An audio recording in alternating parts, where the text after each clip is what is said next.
안녕하십니까. 이번 시간부터 공합 공개 문제들에 대한 실습을 진행해 보도록 하겠습니다. 먼저 실습에 들어가기 앞서 시험 순서부터 알아보도록 하겠습니다. 여러분들이 시험장에서 시험지를 받게 되면 가장 먼저 해주셔야 될 것은 요구사항 내용을 확인하는 것입니다. 그리고 그 요구사항을 확인한 뒤에는 여러분들이 받은 오류 회로도를 기반으로 해서 변이단계 선도의 동작 순서에 맞게 동작할 수 있도록 오류를 수정해 주는 것을 먼저 해주셔야 합니다.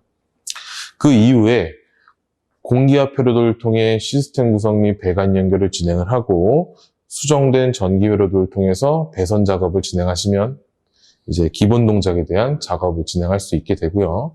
그 다음 그 기본 동작을 완료한 후 감독관님에게 검사를 맡고 통과가 되면 유지보수 계획에 대한 작업을 진행을 합니다. 그리고 그 유지보수 계획에 대한 작업이 끝났을 때 다시 한번 감독관님에게 검사를 받게 되면 이 시험은 마무리가 됩니다. 그 수많은 작업들 중에서 오류 수정 후 우리가 밸브나 실린더 등 여러 장치를 설치하기 전에 가장 먼저 해주셔야 될 것은 지금 보고 계시는 이 서비스 이니션 장치를 통해서 압력을 설정해 주는 것, 이것부터 먼저 해주셔야 합니다. 그래서 이 시간에는 이 서비스 이니션에 대한 구조를 설명해 드리고요. 그리고 어떻게 압력을 설정을 해야 되는지, 그리고 압력값은 몇으로 설정해야 하는지 그런 내용들을 이야기 나눠보도록 하겠습니다. 자, 먼저 구조부터 설명드리도록 하겠습니다. 이 왼쪽에 있는 장치가 압력 조절기라는 장치입니다. 그래서 여러분들이 원하는 압력으로 압력을 설정할 수 있는 그러한 장치로 보시면 될 것 같고요. 그 다음 오른쪽에 있는 장치는 루브리게이터라고 하는 윤활기입니다. 그래서 공합 시스템에 일정량의 윤활을 해줄 수 있도록 해주는 그러한 장치가 들어가 있습니다. 그리고 가운데에는 압력 게이지라고 해서 내가 얼마만큼의 압력을 공합 시스템에 공급하고 있는지 그 실시간으로 압력값을 확인해주는 그러한 장치고요. 그 다음 그 위쪽에 보시면 캡이라고 하는 부분이 있습니다. 이 부분을 통해서 우리는 압력을 설정하게 됩니다. 그리고 왼쪽에 보시면 배관이 하나 있는데 이 배관은 컴프레셔를 통해 공합을 공급받는 라인이고요.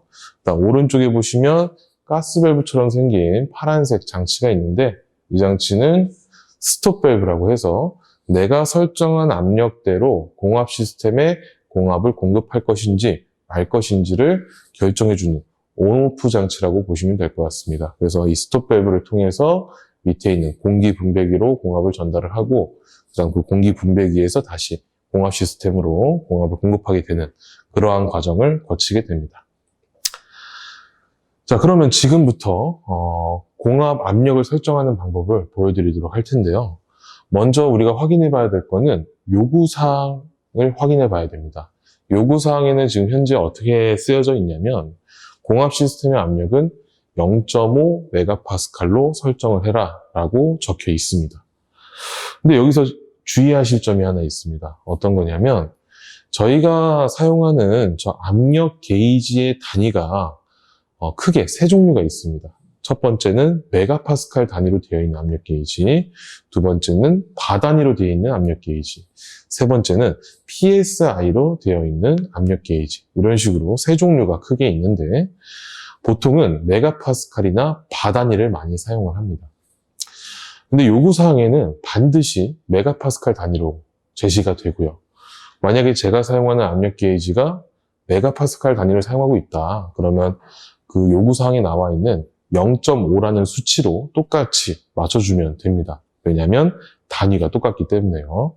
근데 내가 사용하는 압력 게이지가 만약 바 단위라면 메가파스칼에서 바 단위로 단위 변환을 해주셔야 됩니다. 그래서 메가파스칼에서 바 단위로 단위 변환을 해주실 때는 곱하기 10만 해주시면 되기 때문에 만약에 0.5 메가파스칼의 압력을 설정을 해라 라고 한다면 우리는 5바로 설정하면 되겠구나 라고 생각을 해주시면 되겠죠. 그래서 제가 지금 사용하려고 하는 이 서비스 유닛의 압력 게이지 단위를 보니까 현재 바단위를 사용하고 있습니다. 그래서 바단위를 사용한다고 했을 때 오바로 압력을 설정해야 합니다. 근데 그 오바가 어디쯤 있냐면 지금 한 11시쯤이 지금 오바로 되어 있습니다. 그러면 저는 지금부터 이 캡이라는 장치를 통해서 압력을 설정해 주도록 할 텐데요. 이 캡이라는 장치는 지금 보시는 것 같이 이렇게 뽑혔다가 들어갔다가 뽑혔다가 들어갔다가 이런 식으로 위아래로 움직일 수 있는 장치인데, 압력을 설정할 때는 이 장치를 위로 올린 상태에서 시계 방향 혹은 반시계 방향으로 회전을 해서 압력을 설정하게 됩니다. 그리고 이 캡이란 장치 위쪽을 보시면 지금 영상으로는 잘 안 보이실 텐데 플러스 방향 그리고 마이너스 방향이 쓰여져 있습니다. 그래서 지금 현재 시계 방향으로 회전을 시키게 되면 플러스 방향으로 회전을 하게 되는 거고 압력을 상승시킬 수가 있게 됩니다. 그리고 마이너스 방향으로 돌려주시게 되면 압력을 떨어뜨릴 수가 있죠. 그래서 현재 지금 저는 압력을 올려야 되는, 상승시켜야 되는 상황이기 때문에 이 캡을 위로 올린 상태에서 시계 방향으로 회전시켜 주도록 하겠습니다.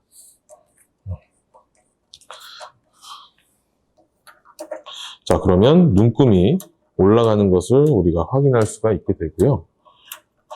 굉장히 뻑뻑합니다. 그래서 강한 힘으로 해주셔야 되는 게 있습니다.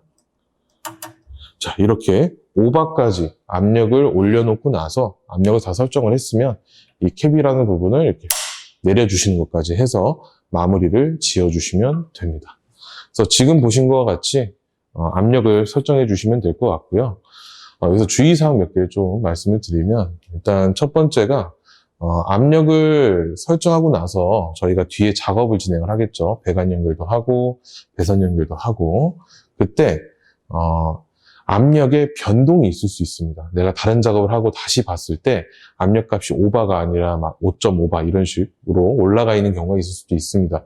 그렇기 때문에 내가 작업을 다 완료하고 나서는 다시 한번 확인을 해 주셔야 합니다. 그래서 감독관님을 호출하기 전까지는 서비스 유닛의 압력을 제대로 한 번 더 확인을 해서 감점을 받지 않도록 해주시는 게 가장 중요합니다. 그리고 내가 이 캡 부분이 두 번째입니다. 내가 캡 부분을 돌리는데 잘 안 돌아간다. 그러면은 감독관님이나 거기 계시는 다른 분들한테, 조교분들한테 도움을 요청을 하셔서 잘 안 돌아간다. 그러면 그에 맞는 조치를 해주실 수도 있으니까요. 너무 안 돌아간다고 해서 힘으로 막 하려고 하지 마시고 그때는 감독관님의 도움을 요청해서 해결을 해주시는 게 훨씬 더 좋습니다. 자, 그러면 이것으로 서비스를 통해서 압력을 설정하는 방법에 대한 내용이었고요. 다음은 우리가 공기압 회로도를 보면서 실린더나 센서 그리고 방향지어 밸브들을 설치하는 시스템 구성을 해볼 거고요. 그 다음 이어서 배관 연결까지 한번 진행을 해보도록 하겠습니다.